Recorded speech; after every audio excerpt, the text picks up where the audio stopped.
Farmers have been interested in using drones to evaluate their fields for several years, and researchers at Virginia Tech and other ag schools have done a lot of work needed to allow growers to interpret all the information that can be gathered from the air. These are definitely not hobby drones from a toy store. They can shoot images in different spectrum bands or infrared to analyze crop conditions. Let's say we know you have a large field and we know that there is an infestation, a bug infestation, in only a part of it. All right, I can fly over, I can identify that part, then I can identify that part to within inches.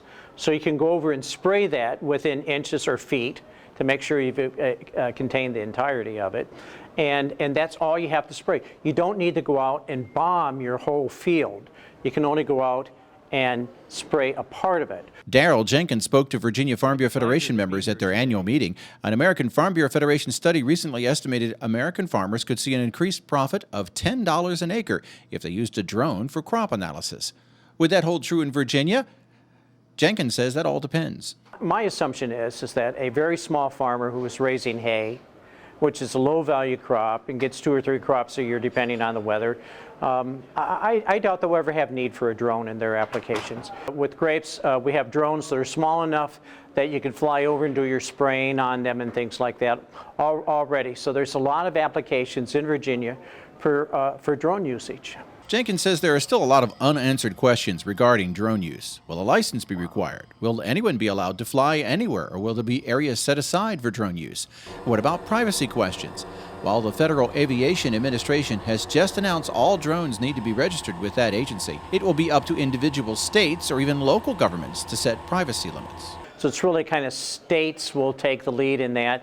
And I think those of us who are very interested in commercial usage of drones have to become interested in privacy issues, certainly in policing ourselves to make sure that anybody who's using a commercial drone would never violate anybody's privacy. Trey Davis with the Virginia Farm Bureau says the state already has laws on the books regulating who can fly a drone over private property and for what purpose. I think part of the issue that we're going to be looking at moving forward is to make sure that if there is a governmental agency using a drone to fly over a farm, to fly over a forest, to fly over privately owned land, that the regulations are in effect, that you have to have the landowner's permission, and we've worked on some legislation at the General Assembly to make sure that's the case moving forward.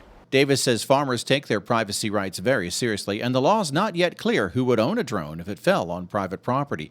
So it's always best to ask permission first. And let's say you get a drone for Christmas or go pick one up from the store. Folks need to be very careful and be mindful that Virginia is not one giant state park, and there's a very good chance that wherever you're flying it is going to be over private property. Jenkins says some regulation and guidance from the FAA is needed, but he expects private industry to also have a major role in policing commercial drone operators.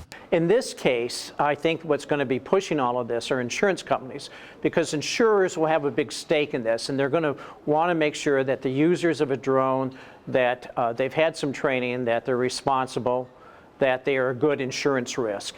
And when you have some training and you have some certification behind you, that is a stamp of approval that you know what you're doing. Jenkins says flying a drone is easy. Anyone can learn to do it in a day or less. Ironically, it could take much longer for a commercial drone operator to be registered with the FAA, get a license, and be certified.